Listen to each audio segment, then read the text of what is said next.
உண்மையை சொல்லணும் என்றால் நகரத்தில் படிக்கிற பிள்ளைகளுக்கு எல்கேஜி யூகேஜி அப்படின்னு 3 வயசுல கொண்டு போய் சேர்த்துறாங்க, இல்லை 4 வயசுல சேர்த்துறாங்க. அவங்க படிச்சு கிடிச்சு அப்புறம் வராங்க. ஆனால் கிராமத்து பிள்ளைகளுக்கு எல்கேஜி யூகேஜின்னு ஒரு பாடத்திட்டம் இருக்கான கிடையவே கிடையாது. எடுத்தோன்னு 5 வயசுல கொண்டு சேர்க்கிறாங்க, 1ஆவதுல சேர்க்கிறாங்க. அவங்க எப்படி படிப்பாங்க? படிக்கிறது ரொம்ப கஷ்டப்படும். அந்த படிப்பை உண்டு பண்றது யாரு? இந்த அரசாங்கம் உண்டு பண்ணும்.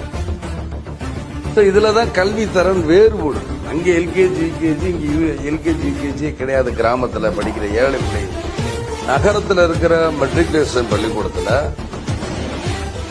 அதாவது நகரம் என்பதை விட கிராமத்துல இருக்கிற +1 +2 கொடுக்கிற பாடத்தை நகரத்தில் இருக்கிற மெட்ரிகுலேஷன் பள்ளிக்கூடத்துல 9வது 10வதுலயும் படிச்சிடறாங்க. அவங்க திரும்ப +1 +2 வரும்போது இதே கல்வியை தான் கொடுக்குறாங்க, அவங்க பாஸ் பண்ணிட்டு போறாங்க. ஆனால் அந்த கல்வி கிராமத்துல கிடைக்க மாட்டேங்க. அதனாலதான் வேறுபடுதுங்க. இதற்கு உதாரணமாக சொல்ல போனா இந்தியாவோட சிபிஎஸ்இ கல்வின்னு ஒன்று. ஆந்திரால சிபிஎஸ்இ கல்வியை விட பொதுப்பாட திட்டம்னு சொல்றது NT ராமாராவ் காலத்துல அந்த பொதுப்பாட திட்டம் தான் முதலிடம் வருது. இன்னைக்கு கல்வியில எல்லாத்த விட சிறப்பா இருக்காங்க. அப்ப அந்த அளவுக்கு தமிழக அரசு கல்வியின் தரத்தை உயர்த்த